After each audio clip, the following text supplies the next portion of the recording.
It's time to cram for the exam. We're 3 students. Today we're discussing government. The government is composed of 3 branches, judicial, executive, and legislative.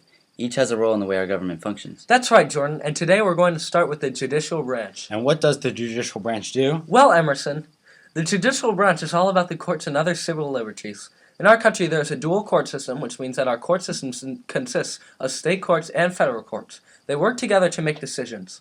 The district courts are the trial courts at the federal level, and they are spread out throughout the United States in every district. The Court of Appeals is the court that hears appealed cases from the district courts. Lastly, legislative courts are the ones created by Congress for specialized purposes. State courts have original jurisdiction on cases, which means they are the first to hear the case. Then, if that decision is appealed by whoever lost the argument, it goes to the next highest court, which has appellate jurisdiction. That's right, Jordan, and the Supreme Court typically has appellate jurisdiction because most cases don't start at the highest level. The Supreme Court is the only court that is directly mentioned and created in the Constitution in Article 3. Now on to how justices are selected to be on the Supreme Court.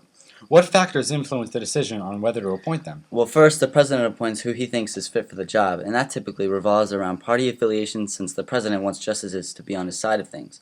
Race, gender, religion, and region are also factors because the president wants the justices to be as close to his background as possible. That way, they'll side more on him. Judicial experience is also big because if you have experience doing the job, you could be a good choice. But does the president decide?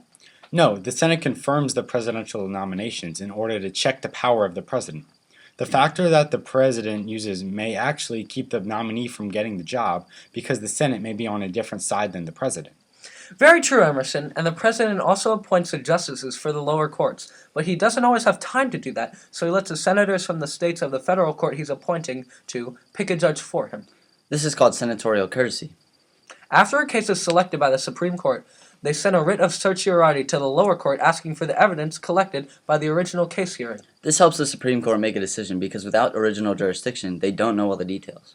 Another thing that helps the Supreme Court make the decisions are amicus curiae briefs.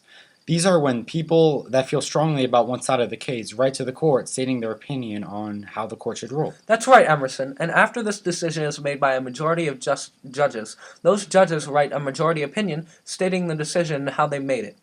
But if there are other judges that agree with the decision but not the way they reached the decision, they write a concurring opinion. And for the judges who disagree with the decision, they write a dissenting opinion. How do the justices make decisions? Well, some judges practice judicial restraint, which is when the justice relies on precedent, how things have always been, to decide cases. Justice does not advance this way. That's right. But then, Emerson, how does justice get advanced? Well, some justices practice judicial activism, which is making decisions trying to make new precedent. Without the judicial branch of our government, our society would be very different than it is today. We're talking about issues we all need to know. No ones. No twos. No threes. 4's a passing grade. But just get 5s.